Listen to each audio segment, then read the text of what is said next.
अब मैं कैप्टन जो एमजीएस कॉलेज जो 1956 में एस्टेब्लिश हुआ था और जिसके पढ़े हुए छात्र आज विभिन्न स्थानों पर ऊंचाइयां छू रहे हैं, इसको पीएचडी एक्सेलेंस कॉलेज का दर्जा मिला है। और इस अवसर पर हमारे बीच आज मौजूद हैं हमारे जिले के महगांव क्षेत्र के विधायक एवं मध्य प्रदेश शासन के नवीन तथा नवकरणीय ऊर्जा के कैबिनेट मंत्री आदरणीय श्री राकेश शुक्ला जी, आदरणीय भाजपा जिलाध्यक्ष देवेंद्र नरवड़िया जी, नगर पालिका अध्यक्ष वर्षा वाल्मीकि मैडम, ओएसडी राजपूत जी, प्राचार्य रामावधेश शर्मा जी, सभी पत्रकार बंधु, सभी छात्र छात्राएं, इस कॉलेज को ये दर्जा मिला है, इस वजह से हमको उम्मीद करनी चाहिए कि हम कॉलेज के जो शैक्षणिक स्तर को हम का नाम जोड़ रहा है तो उस स्तर तक ले जाएंगे। और यही ये स्कीम है। इस स्कीम में संसाधनों की कोई कमी नहीं रहेगी। हमें अपनी बस जो है इसमें अपना प्रयास, अपना चेष्टा बढ़ानी पड़ेगी जिससे कि पढ़ाई का स्तर ऊंचा उठे। और इस सब में सर्वाधिक महत्वपूर्ण कड़ी रहेगी हमारे छात्र छात्राएं जो इस कॉलेज से हमको डिमांड करें कि हमको अब इस एक्सेलेंस कॉलेज बनने के बाद हमको शिक्षा में भी एक्सेलेंस प्राप्त करनी है। मैं आज इतना ही बोलना चाहूँगा और आगे अभी हमारे पास समय कम है तो मैं अनुरोध करूँगा के वक्ताओं को आपका मंच। आदरणीय अमित शाह जी कुछ देर में वर्चुअल करेंगे। माननीय मंत्री जी को बोलना है, यही बात कह के मैं अपनी बात खत्म करता हूँ। जय हिंद, जय भारत।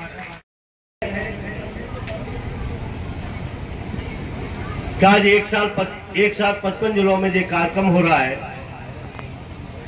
और इसके साक्षी हम सब मिलकर बन रहे हैं। माननीय प्रधानमंत्री जी की गारंटी से जुड़ गया है एमजीएस कॉलेज। प्रधानमंत्री मोदी जी ने जो देश में कहा उसको करके दिखाया, इसीलिए ये विश्वास है कि मोदी जी की गारंटी से जुड़ा है तो एमजीएस विकास के जो सोपान है वो छूने की ओर बढ़ रहा है।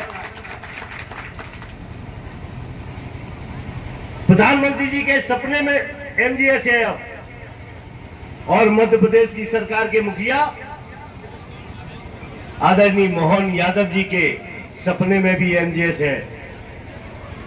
और मैं निवेदन करूं कि उनके प्रतिनिधि के रूप में मैं इस मंच से राकेश शुक्ला आपके बीच हूं। मैं भी आप लोगों के भविष्य के लिए जो अच्छे से अच्छा हो सकता है उसमें कोई कोर कसर नहीं छोड़ूंगा, इसलिए निवेदन करने आपके बीच में आया हूं। हम भी पढ़े इस विद्यालय में बीए में,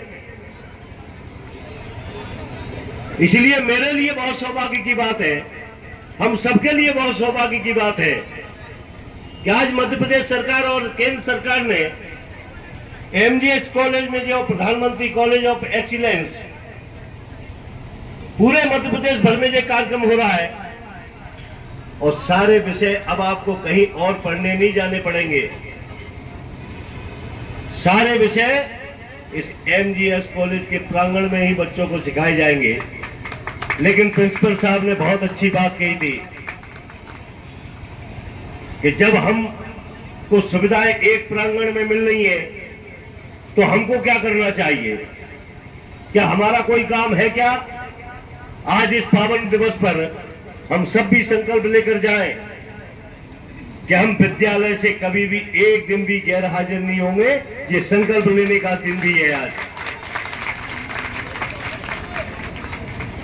क्योंकि जब हम बात करते हैं, उन्होंने कहा साहब विद्यालय में गुरुजन नहीं पढ़ाते, ये नहीं कराते, लेकिन जब हमारे विद्यालय परिवार के अभिभावक भी यहाँ होंगे, हमारे बच्चों के, हम भी यहाँ हैं, बच्चे भी यहाँ हैं और सुविधाएं भी जब सरकार उपलब्ध करा रही है तो हमारा कर्तव्य बनता है उन सुविधाओं को का लाभ लें और अपनी ऊंचाइयां तय करें, अपना विषय तय करें। मुझे विश्वास है कि अगर संकल्प लेकर जो भी आगे बढ़ता है, अपने जीवन में ठान लेता है कि हमको डॉक्टर बनना है, हमको वकील बनना है, हमको जज बनना है, मुझे विश्वास है वो भिंड नहीं है अब जो चंबल के बियड़ों का वाला भिंड है। हमारे बच्चों ने, हमारी बच्चियों ने जो ठान लिया कि मुझको कलेक्टर और आईएएस और आईपीएस बनना है, डॉक्टर बनना है, कई लोग बन रहे हैं। और मुझे विश्वास है कि आप लोग मुझे आज इस अवसर पर विश्वास भी दिलाएंगे कि हम अपनी पढ़ाई में जितनी पढ़ाई करनी पड़ेगी हम पढ़ाई करेंगे। हम आपको विश्वास दिलाने आए हैं कि उस पढ़ाई में जो भी आपकी आवश्यक चीजें हैं, जो भी आपको आवश्यकता लगती है, मध्य प्रदेश की सरकार की तरफ से मैं आपके बीच हूँ। उन व्यवस्थाओं में कोई कोर कसर नहीं छोड़ूंगा। और आपसे भी निवेदन कर रहा हूँ कि आप लोग पढ़ेंगे कि नहीं पढ़ेंगे, ये बताओ। बच्चियां बोले, बच्चियां बहुत ज्यादा पढ़ती है, नहीं, बच्चों की बात में करेंगे। हाथ उठा के बताओ। ऐसे नहीं, कुछ लोग कम उठा रहे। आप लोग, भगवान से प्रार्थना करता हूं कि आज सरकार ने जो कदम आप लोगों के लिए उठाया है, मैं बहुत विश्वास से कह रहा हूं कि आप लोग आगे बढ़े। मैं भगवान से प्रार्थना करता हूं कि हमारे भिंड जिले के बच्चे इस भिंड का, मेहगांव का, पूरे जिले भर का नाम रोशन करें और मध्य प्रदेश और देश में भिंड का नाम हो। ये मैं भगवान से प्रार्थना करता हूं।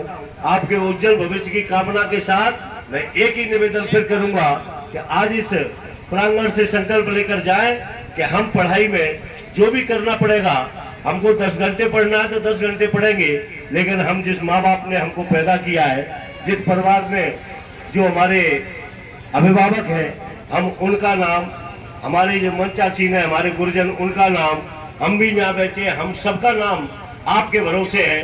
मैं भगवान से प्रार्थना करता हूँ, भगवान आपको बहुत ऊंचाइयों तक ले जाए, हमारे देश और प्रदेश में नाम रोशन करे। इसी शुभकामनाओं के साथ बहुत बहुत धन्यवाद। जय हिंद, जय भारत। सबसे प्रथम हमारा भारत होगा, ऐसा भारत का निर्माण करना। और भाइयों और बहनों, अगर ऐसे भारत का निर्माण करना है तो शिक्षा की नींव मजबूत करे बगैर नहीं हो सकती। और इसलिए मोदी जी ने दूरदर्शिता के साथ 2020 में आने वाले 25 साल की जरूरियातों को पूरा करने वाली सभी चीजों को विजुलाइज कर नई शिक्षा नीति लाने का काम किया।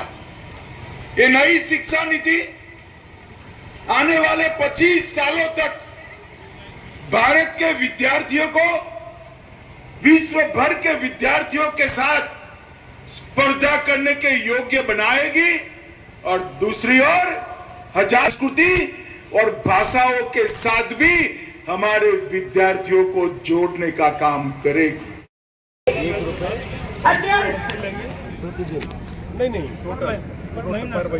कार्य के द्वारा अत्यंत परिश्रम के उपस्थित मीडिया कर्मियों का भी आभार व्यक्त करते हैं।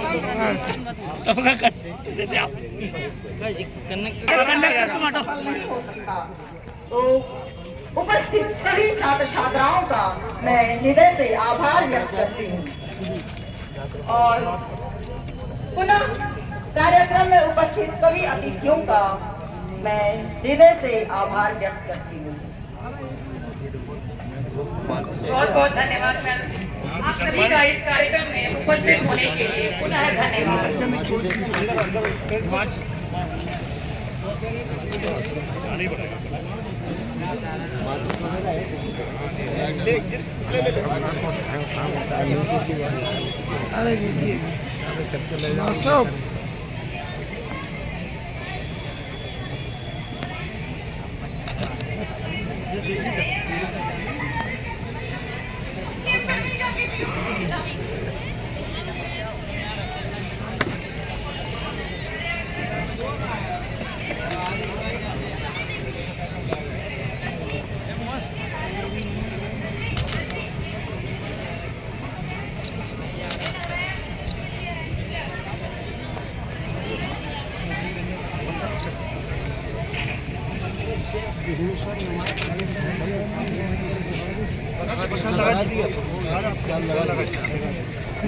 जानते हैं थोड़ा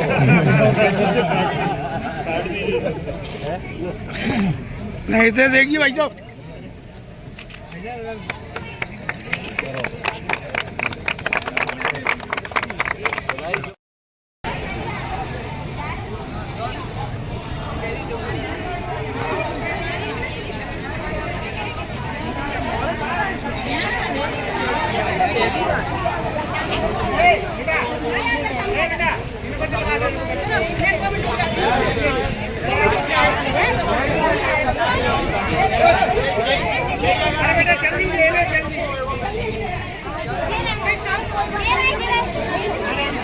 इसमें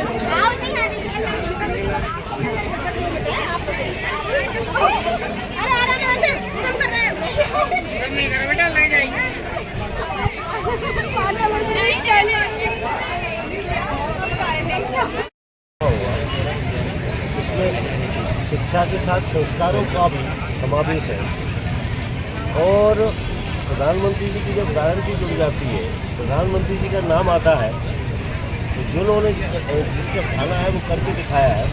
उसमें से आज प्रधानमंत्री एक्सीलेंस कॉलेज का जो उद्घाटन हुए 55 जिलों में, उसमें सब कुछ जो छात्रों के विकास के लिए, और जब छात्रों का विकास होगा तो कहीं ना कहीं जब छात्र हमारे भविष्य, जो हमारा आगे आने वाला भविष्य है, उसकी नींव ठीक होगी, मुझे लगता है देश का भविष्य भी उनके हाथ में।